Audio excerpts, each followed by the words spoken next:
ದಕ್ಷಿಣ ಭಾರತದಲ್ಲೂ ಬಾಲಿವುಡ್ನಲ್ಲೂ ಈಗ ಒಂದೇ ಸಿನಿಮಾ ಬಗ್ಗೆ ದೊಡ್ಡ ಮಟ್ಟದ ಚರ್ಚೆ ನಡೆಯುತ್ತಿದೆ. ಅದವು ರಣವೀರ್ ಸಿಂಗ್ ಅಭಿನಯದ ದುರಂಧರ್ 2. ಮೊದಲಿಗೆ ಬಾಕ್ಸ್ ಆಫೀಸ್ನಲ್ಲಿ ಟಾಕ್ಸಿಕ್ ಮತ್ತು ದುರಂಧರ್ 2 ನಡುವೆ ಭಾರೀ ಪೈಪೋಟಿ ನಡೆಯಲಿದೆ ಎನ್ನುವ ಟಾಕ್ ಇತ್ತು. ಯಶ್ ಅಭಿನಯದ ಟಾಕ್ಸಿಕ್ ಮಾರ್ಚ್ 19ಕ್ಕೆ ಬರುತ್ತದೆ ಎನ್ನುವ ನಿರೀಕ್ಷೆ ಇದ್ದ ಕಾರಣ ಎರಡು ದೊಡ್ಡ ಸಿನಿಮಾಗಳ ನಡುವೆ ದೊಡ್ಡ ಮಟ್ಟದ ಕ್ಲಾಶ್ ಆಗಬಹುದು ಎಂಬ ಚರ್ಚೆ ಚಿತ್ರರಂಗದಲ್ಲಿ ಜೋರಾಗಿತ್ತು. ಆದರೆ ಯಶ್ ಅವರು ತಮ್ಮ ಚಿತ್ರವನ್ನ ಮುಂದಕ್ಕೆ ಹಾಕಿಕೊಳ್ಳುವ ನಿರ್ಧಾರ ಮಾಡಿದ ನಂತರ ಆ ಕ್ಲಾಶ್ ತಪ್ಪಿದಂತಾಯಿತು. ಟಾಕ್ಸಿಕ್ ಹಿಂದೆ ಸರಿದ ಮೇಲೆ ದುರಂಧರ್ 2 ಸೋಲೋ ರಿಲೀಸ್ ಪಡೆಯುತ್ತದೆ ಎನ್ನುವ ನಿರೀಕ್ಷೆ ಇತ್ತು. ಆದರೆ ಈಗ ತೆಲುಗು ರಾಜ್ಯಗಳಲ್ಲಿ ಮತ್ತೊಂದು ಸಿನಿಮಾ ಸವಾಲಾಗಿ ಎದುರಾಗುತ್ತಿದೆ. ಪವನ್ ಕಲ್ಯಾಣ್ ಅಭಿನಯದ ಉಸ್ತಾದ್ ಭಗತ್ ಸಿಂಗ್ ಅದೇ ಸಮಯದಲ್ಲಿ ಬಿಡುಗಡೆಯಾಗುತ್ತಿರುವುದರಿಂದ ಈಗ ಹೊಸ ಪೈಪೋಟಿ ಹುಟ್ಟಿಕೊಂಡಿದೆ.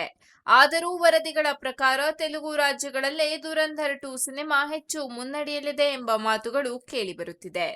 ದುರಂಧರ್ 2 ಸಿನಿಮಾಗೆ ದೊಡ್ಡ ಬಲ ಎಂದರೆ ಮೊದಲ ಭಾಗದ ಯಶಸ್ಸು. ಮೊದಲ ಭಾಗ ಹಿಂದಿಯಲ್ಲಿ ಮಾತ್ರ ಬಿಡುಗಡೆಯಾಗಿದ್ದರೂ ಪ್ರೇಕ್ಷಕರಿಂದ ಉತ್ತಮ ಪ್ರತಿಕ್ರಿಯೆ ಪಡೆದಿತ್ತು.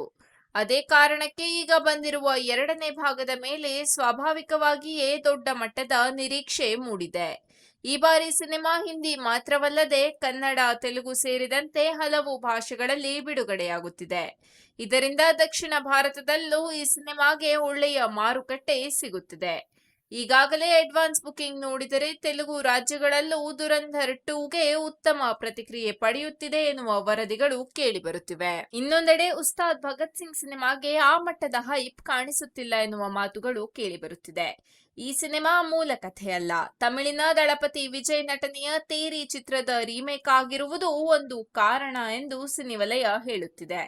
ಅದಲ್ಲದೆ ಸಿನಿಮಾ ನಿರ್ಮಾಣಕ್ಕೂ ಸಾಕಷ್ಟು ಸಮಯ ತೆಗೆದುಕೊಂಡಿದ್ದು, ಪ್ರಚಾರವೂ ದೊಡ್ಡ ಮಟ್ಟದಲ್ಲಿ ನಡೆಯದಿರುವುದು ಚಿತ್ರಕ್ಕೆ ಹಿನ್ನಡೆಯಾಗುತ್ತಿದೆ ಎನ್ನಲಾಗ್ತಿದೆ.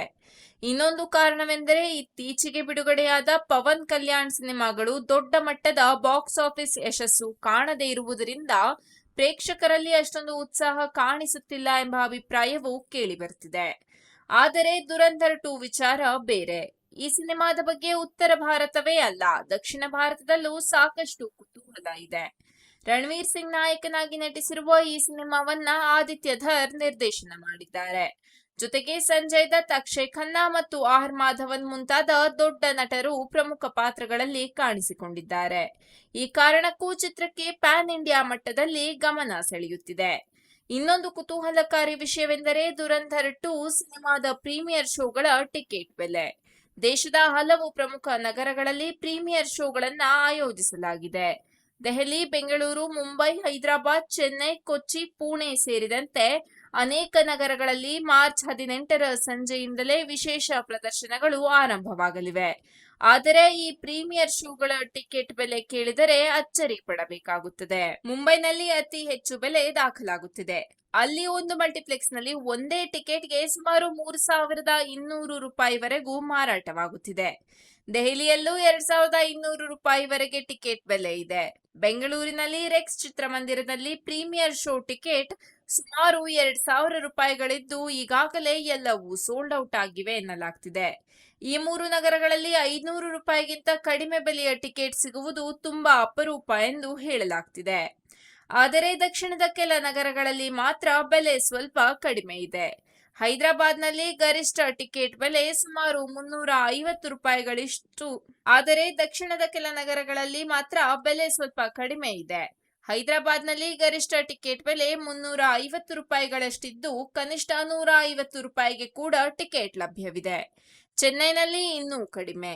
ಅಲ್ಲಿ ಗರಿಷ್ಠ 190 ರೂಪಾಯಿಗಳಷ್ಟಿದ್ದು ಕನಿಷ್ಠ 54 ರೂಪಾಯಿಗೆ ಕೂಡ ಸಿನಿಮಾ ನೋಡಬಹುದು. ಕೇರಳದ ಕೊಚ್ಚಿಯಲ್ಲಿ ಮಾತ್ರ ಭಿನ್ನ ಭಿನ್ನ ಬೆಲೆಗಳನ್ನ ನಿಗದಿಪಡಿಸಲಾಗಿದೆ. ಲಕ್ಸುರಿ ಮಲ್ಟಿಪ್ಲೆಕ್ಸ್ಗಳಲ್ಲಿ 1,500 ರೂಪಾಯಿ ಇದ್ದರೆ ಸಾಮಾನ್ಯ ಚಿತ್ರಮಂದಿರಗಳಲ್ಲಿ ಸುಮಾರು 150 ರೂಪಾಯಿಗೆ ಟಿಕೆಟ್ ಸಿಗುತ್ತಿದೆ. ಈ ಪರಿಸ್ಥಿತಿಯಲ್ಲಿ ಒಂದು ಕುತೂಹಲಕರ ಬೆಳವಣಿಗೆಯು ಚಿತ್ರರಂಗದಲ್ಲಿ ನಡೆಯುತ್ತಿದೆ. ದುರಂಧರ್ 2 ಮತ್ತು ಟಾಕ್ಸಿಕ್ ಎಂಬ ದೊಡ್ಡ ಸಿನಿಮಾಗಳ ಚರ್ಚೆ ಹೆಚ್ಚಾಗುತ್ತಿದ್ದಂತೆ ಹಲವು ಸಣ್ಣ ಹಾಗೂ ಮಧ್ಯಮ ಬಜೆಟ್ ಸಿನಿಮಾಗಳು ತಮ್ಮ ಬಿಡುಗಡೆ ದಿನಾಂಕಗಳನ್ನು ಬದಲಾಯಿಸಲು ಆರಂಭಿಸಿವೆ. ದೊಡ್ಡ ಸಿನಿಮಾಗಳ ಎದುರು ತೆರೆ ಕಾಣಿಸಿದರೆ ಚಿತ್ರಮಂದಿರಗಳು ಸಿಗುವುದು ಕಷ್ಟ.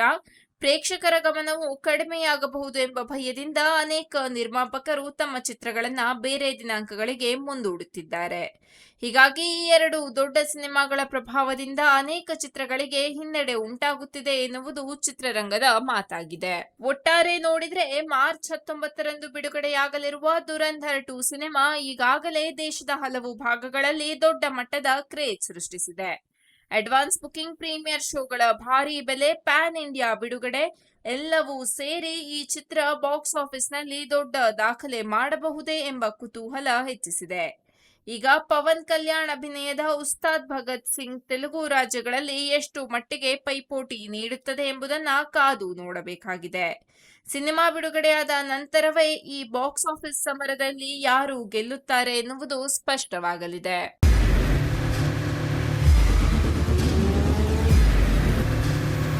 ಪ್ರಜಾಮಾರ್ಗ ನ್ಯೂಸ್, ಇದು ಜನಸಾಮಾನ್ಯರ ಧ್ವನಿ. ನಮಸ್ಕಾರ. ನೀವು ನೋಡ್ತಾ ಇದ್ದೀರಾ ಪ್ರಜಾಮಾರ್ಗ ನ್ಯೂಸ್. ರಾಷ್ಟ್ರದ, ರಾಜ್ಯದ, ರಾಜಕೀಯದ ಬಗ್ಗೆ ಹೆಚ್ಚಿನ ಸಿನಿಮಾ ಅಪ್ಡೇಟ್ಗಳಿಗಾಗಿ ಫಸ್ಟ್ ಲೈಕ್ ಮಾಡಿ, ಸಬ್ಸ್ಕ್ರೈಬ್ ಆಗಿ, ಹಾಗೆ ಫಾಲೋ ಕೂಡ ಮಾಡಬೇಕು.